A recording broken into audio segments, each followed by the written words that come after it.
May utos na para hulihin si Senator Bato dahil umaabot ng 200,000 umano. Sabi ng DILG ang huhuli kay Senator Bato de la Rosa. Ang hindi nila alam, napakahirap pong hulihin si Senator Bato kahit sabihin na full force pang gamitin ho nila. Kaya naman mga kababayan, kay Senator Bato ang huling halakhak. At hindi ho nila kayang patahimikin ang isang bato. Kahit na may ginawa pang resolution itong 5 senador, kabilang na ho itong si Lacson mga kababayan, na dati ay wanted din, nasabi ay sumuko na si Senator Bato, samantala siya mga kababayan ay may kaso din siya dati. Na tinakasan din yan at pumunta ng ibang bansa. Eto mga kababayan, pakinggan ho natin si General Macanas. Magandang araw mga kaibigan. Bigyan natin ng reaction opinion itong post ng News 5. May justice be served. Muling nanawagan si Senator Risa Hontiveros kay Senator Bato de la Rosa na sumuko na at makipagtulungan sa mga autoridad. Kasunod ito ng utos ng Department of Justice sa Philippine Law Enforcement Agencies na ipatupad ang warrant of arrest ng International Criminal Court laban kay Senator Bato de la Rosa. Sabi ni Hontiveros, the rule of law should always prevail. Grabe. Dapat manaig ang pagrespeto sa batas at prosesong legal. Itong ginagawa ho nila mga kababayan ay hindi naman ho ito legal. Dahil nga hindi dumadaan sa local court, diretsuhan agad sa International Criminal Court. Nako po. Ito ba ay dumadaan sa legal process? Hindi. Sabi ni Hontiveros, inuulit ko ang aming panawagan kay Senator de la Rosa. Igalang ang batas at mag-submit at makipagtulungan sa mga alagad at proseso ng batas. Okay? So, yan na, mayroon ng utos ang DOJ. Utos sa PNP, utos sa NBI, and I don't know, other law enforcement agencies. Dito natin malalaman mga kababayan kung susunod nga ba ang ibang mga law enforcement agency. Hulihin si Bato. Ayan na. So magkakaroon na ng manhunt, nationwide manhunt operation. So, mga ganitong panawagan, I don't know kung may epekto ba yan sa Bato. Kay Bato, I think may 5 senador. Ayan. Nag-file ng resolution sa Senado. Ayan na nga, yung 5 senador mga kababayan. Kung hindi ako nagkakamali Soto, Lacson, Hontiveros, Pangilinan, and Bam Aquino. So 5. Wala itong si Lapid, wala yung 2 Tulpo, wala si Sobiri, wala si JB Ejercito at wala si Gatchalian. Nag-file sila ng resolution for Bato to surrender. Reaction doon is si Lacson Ayan. has the audacity to tell Bato to surrender. Nakalimutan ata niya yung ginawa niya nung Arroyo administration, mayroon din siyang warrant of arrest. Ayan, kung natatandaan yan mga kababayan, nakuhang-kuha pa sa CCTV sa airport kung paano tumakas itong si Lacson, no? Tapos makikiusap siya kay Bato na sumuko. Samantala siya mga kababayan, tinakasan niya yung kaso niya. Anong ginawa nila? Anong ginawa ni Lacson? Nag-surrender ba? Hindi. Nagtago. Lumabas ata ng bansa, may information is right, parang sa Hong Kong siya nagtago. Ayun. Pinabayaan muna niya, pinalipas niya na palit ng mag-change of administration Kaya nung Aquino administration na yun, pinabalik. At napawalang visa yung warrant of arrest. Kaya nakabalik siya. Oh, So, alam naman natin mga kababayan na it's all about politics. So, siguro, utang na loob. Utang na loob ni Lacson ito kay Marcos Jr. Kaya ginagawa niya ho ang lahat para ito mga kalaban ni Marcos Jr. ay mapatahimik. kung ginawa ni Lacson yun nung una, bakit hindi pwedeng gawin ni Bato? Kanya-kanyang diskarte yan. Kaya nga, Kaya marami ang galit kay Bato. Bakit? Dahil kay Bato, yung ginawa niyang biglang pagsulpot sa Senado at bumoto, nagkaroon ng kudita, kaya naagaw ang liderato sa Senado. tama. Kaya may nabuong 13. Brave 13. Nako, Yun. delikado sila ngayon sa Brave 13. Bakit? Maraming plano nila, yung mga anti-Duterte forces or diehard Duterte haters, maraming nadiskaril. Una, yung plano nila, yung impeachment ni BP Sara, Ay, bigo na. Wala na. Yung impeachment ni Bibi Sara, bigo na. Kasi kailangan pa nilang bumuo ng 16 senators to convict Bibi Sara. Itong alam naman ho natin yung majority. Kahit sabihin ho natin mga kababayan, 9 senators ay pabor o susuporta kay BP Sara, wala na. Talo na sila. Paano pa sila paano makukonvict pa si BP Sara dito? with Brave 13, with Brave 13 na nandyan, sigurado mananalo si BP Sara sa kanyang impeachment trial. Ayos. Kasi lumalabas, wag na natin paligoy-ligoy pa, mga diehard Duterte supporters yung Brave 13. So, impeachment, wala na, zero. Kaya ang gagawin sana nila, term extension.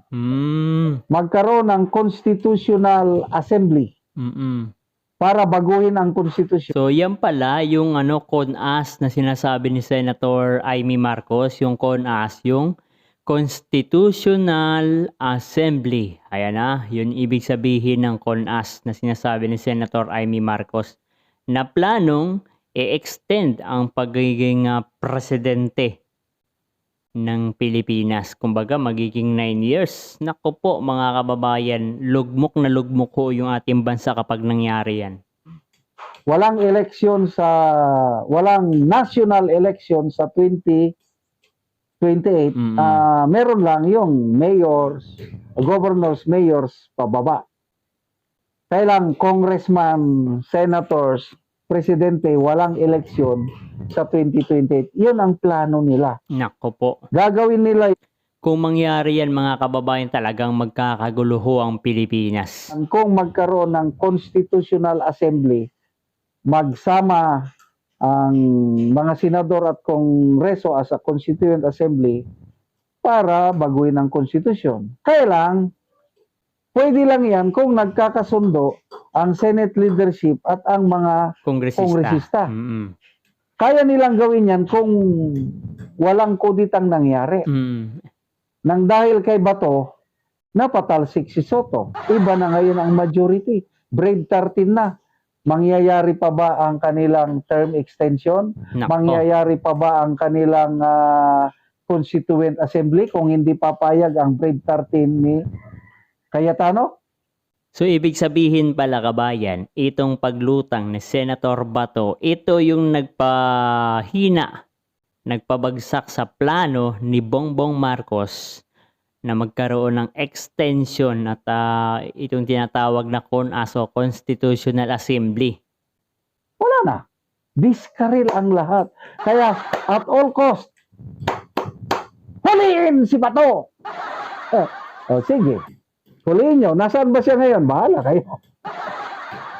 Buong Pilipinas! Manhunt! Hindi nyo nga nakaya si General Bantag up to now. O, nasaan si General Bantag? Ito, hindi nila alam. Hindi nila alam, nandun lang sa isang lugar si General Bantag. Nagbablog-vlog pa nga mga kababayan. Oh. Hindi nila mapasok-pasok kasi protektado ng isang tribo sa bahagi ng Luzon, mga kababayan. At hindi nila mahuli-huli. Ako, si Senator Bato pa kaya? May nakausap ako last year ba, taga Cordillera, tinanong ko, nasaan si DJ Bantag? Nandun lang sir, pamotor-motor lang. Bakit pamotor-motor lang? Baka mahuli siya. Sir, pinapabayaan lang eh. Yeah, last year, taga Cordillera, nakausap ko. Nagbakasyon siya dito sa Mindanao. May suot akong t-shirt na DJ Bantag. Nandun ang mukha ni DJ Bantag. Nilapitan niya ako, sir, kaibigan ba kayo ni General Bantag? Itong t-shirt nito, binigay niya. Kaya napag-usapan namin tungkol kay DJ Bantag. Kaya napag-alaman ko, nagmotor-motor lang daw at pinapabayaan. Di ba? Ayan mga kababayan. Hindi nila yung basta-basta mahuhuli. Hindi nyo nakaya si Bantag. Itong pa si Batok pa kaya. Kaya, ito na, exciting. Search for Bato. Sino kaya ang makakahuli sa kanya? Sige, Senator Risa, dagdagan mo ng dasal. Damihan mo ng dasal. Kaya baka mamaya nagdarasal din sa Bato na itago siya ng Panginoon. Di, magdasal ka na ialaw ng Panginoon na mahuli siya ng authorities. Kung nagawa ni Lacson no, na nagtago, lumabas siya nung nawala ang Arroyo administration, Alam na mga kababayan, posible ito na mawala din itong ICC arrest warrant kapag naging presidente si BP Sara Duterte. Kasi ito mga kababayan ay nangyayari lamang ho ito dahil itong si Antonio Treliling Sundalong Canin Trillanes ay nakikipag-isa dito sa administrasyon ni Bongbong Marcos, kung saan itong si Bongbong Marcos ay pinapakinabangan itong si Sundalong Canin at ang baga tawag nito, nagkaisa mga kabayan, napakinabangan ng isa't isa dahil sa politika. Ito naman si Antonio Trillanes, siyempre ginagamit din ito ng mga Makabayan Black, na kung saan yung Makabayan Black, sila yung mga nagre-recruit ng mga kabataan na napupunta para mag-research doon sa mga kabundukan. Kung magagamitan ho mga kababayan, siyempre itong si Trillanes, alam naman ho natin it's all about ganito mga kababayan, no? Yan yung ano dyan. Kaya gamitan ho sila. So, pag bumalik si BP Sara, o kumbaga naging presidente si BP Sara, nako, yari ho ito mga nagkamal ng salasalapi mula sa taong bayan. Diyos na lang ang bahala kung ialaw niya na magtago ngayon si Bato, lalabas na lang siya sa 2028 pag upo ni BP Inday Sara as president. So yan nga mga kababayan ang naging komento opinion ni General Macanas patungkol ho dito sa posible no na paghuli kay Senator Bato. Nako, siguro kung mahuhuli man si Senator Bato, kung merong mga kakampi si Senator Bato na masilaw sa salapi at ipagkanulo si Senator Bato. Pero sa tingin ko walang magkakanulo kay Senator Bato maliban lamang sa kapwa niya Pilipino na nasa administrasyon ni Bongbong Marcos. Handa ho natin labanan ng China, sabi pa ng mga ating Armed Forces of the Philippines, handang makipaglaban sa China, nagpapalakas sa kasunduan sa Amerika laban sa China, pero handang kupkupin ang isang banyagang korte at handa para siguro mga kababayan, doon na tayo kumuha ng clearance. Imbis na NBI clearance ho ang kukunin ho natin, kailangan na ho natin kumuha ng ICC clearance Para saan ang ICC clearance mga kababayan? Para makakuha ng trabaho. O, di ba mga kabayan? Imbis na magkaroon ho tayo ng sariling clearance, kumbaga kukuha tayo ng clearance galing dito sa ICC. Para saan pa yung pinaglaban ng ating mga ninuno na hindi ho tayo susuko, hindi tayo kailanman magpapaalipin sa mga dayuhan, samantala itong administrasyon ni Bongbong Marcos pinagkakanalo ang isang Pilipino. Pangalawang Pilipino na ipinagkakanulo sa ibang bansa. Hindi para kumbaga sa interes ng bansa, kundi sa interes sa politika. Kalaban ho kasi sa politika. Kaya ganyan ho ang ginagawa ng administrasyon ni Bongbong Marcos Jr. Kaya't naman, asahan ho natin mga kababayan pagdating ng 2028, mas titindi pa ho ito. So meron pang 2 taon tayong hihintayin.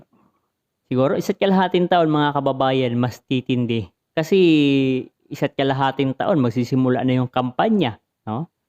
Yan ang ating inaasam-asam mga kababayan. No?